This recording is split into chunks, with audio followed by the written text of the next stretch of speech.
to the assembled devotees. All glories to the assembled devotees. All glories to the assembled devotees. All glories to Sri Sri Guru Gauranga. All glories to Srila Prabhupada. All glories to the holy name of the Lord. Harinam Sankirtan Ki Jai.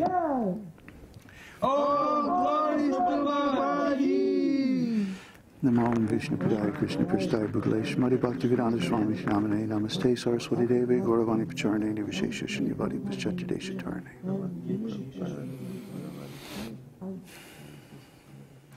Hare Krishna. Hare Krishna. Hare Krishna. Well, yeah, it was nice, huh? Yeah. Some of those old tunes are just really the best. I remember these old tunes from the good old days. Back when Srila Prabhupada was with us. And, when the world was young. Before we lost our innocence.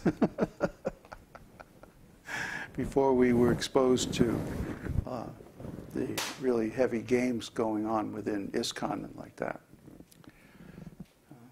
We found out, how this world really operates. And then, from that point on, we had to be very, very cautious, very circumspect. And in his final days, before leaving this world, or at least physically leaving this world, Srila Prabhupada sent his beloved sister with a message and told me what was really going on. Names, dates, places, who did what to whom, where the bodies are buried, the whole 9 yards. So I lost my innocence in a big hurry. And at the time it was a terrible shock. But since that time, I did my homework. Read a few Tom Clancy novels, read a few more serious books on the subject. And found out, about the game and how the game is played. And those of you who I'm speaking to know what I mean by that. And so it'll also be of interest to you, those of you who are playing the game, that we don't play the game. We don't play the game. So as of right now, we are not accepting any new students. And the reason for that is that since we announced that we're going to India, that we have been getting probes from ISKCON. I made a post this morning exposing that the same person has been doing searches on our website every single day for the last month about our posts about ISKCON. And they've been looking at a lot of, our web posts, or specifically our forum posts on our site about our experience in ISKCON, our feelings about ISKCON, our knowledge of ISKCON, our policies toward ISKCON. And then tonight on YouTube, one of them started making overtures of, hey, Prabhu, why don't we work together on preaching? Wouldn't that be nice? I'm a disciple of an ISKCON guru, but of course someone as broad-minded as you is not going to mind that, right? Well, if that person had done their homework, they would know that we have a firm policy against this kind of thing. But just for the heck of it, I looked into this person's profile. And the profile had been created within an hour of their response to our video. And it has no identifying data associated with it, no background, no previous posts, no video views except the video that he responded to specifically. In the game, This is known as a cutout. Okay? So we know about cutouts, we know about sleepers, we know about dead drops, we know about the game. And we're not playing the game. We're playing a completely different game. So, I have anticipated this moment for a long time. Oh, I know exactly what you're up to. I know exactly where you're coming from. And I know exactly who sent you and why. Okay? So, we're not going to talk about those things because you know and I know exactly what I'm talking about. So, to my students, I want to say, I'm very grateful for your support. The outpouring of support and cooperation around my visit coming up to the U.S. is very, very encouraging, very heartening. And we're going to have a very nice Janmashtami festival. But there's only one thing. We can't invite any outside people to this festival. Only people that we already know, only people who are already registered as students. Confirmed, thank you.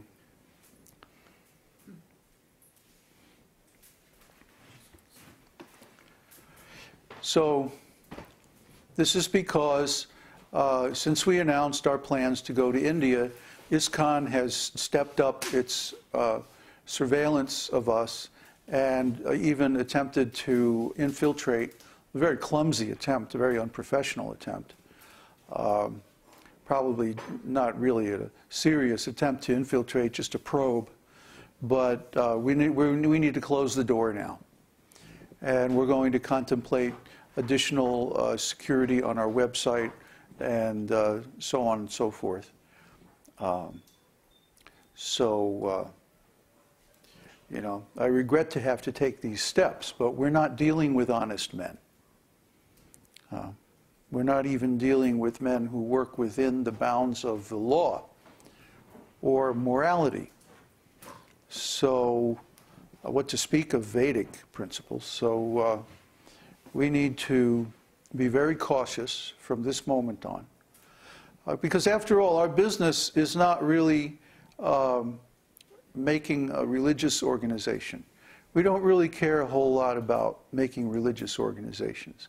In fact, we don't really care about religion at all. Or to speak of abstractions like organizations. False fronts, false names, abstractions.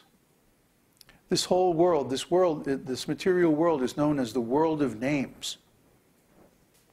That means someone will come up with a nice name for something, and then behind that name they'll do all their material activities, like a corporation, for example. A corporation's a good example. Because a corporation, the very purpose of the corporation is to shield its executives from the liabilities caused by the operations of the corporation. In other words, a corporation is a way of doing harm to people where you cannot be held responsible for that harm. That's precisely what a corporation is. And that's why corporations, especially in England, are called limited. The limited stands for limited liability. You cannot be sued for your actions as a corporate executive. See? The company can be sued, but you personally, as an individual, cannot. So, this is all a shell game by the demons. Making organizations and putting people in positions and giving them titles.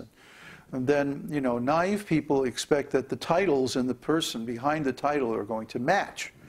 But in this material world, they usually don't. This in the trade is called a cutout. An identity that's created, a false identity that's created just for the purpose of deceiving others and doing some kind of operations. It's just a name. There's no substance to it. So try to understand, this whole world is like that. This whole world is a world of names. Phony, artificial misleading, deceptive names. And forms also. The forms of this world are also deceptive because they change. When we were young, we had a little baby form. And then we had a young rascal form. And then we had a slightly older rascal form. And then we somehow or other grew up, actually survived childhood, and then we became a real rascal. So we know these things are going on.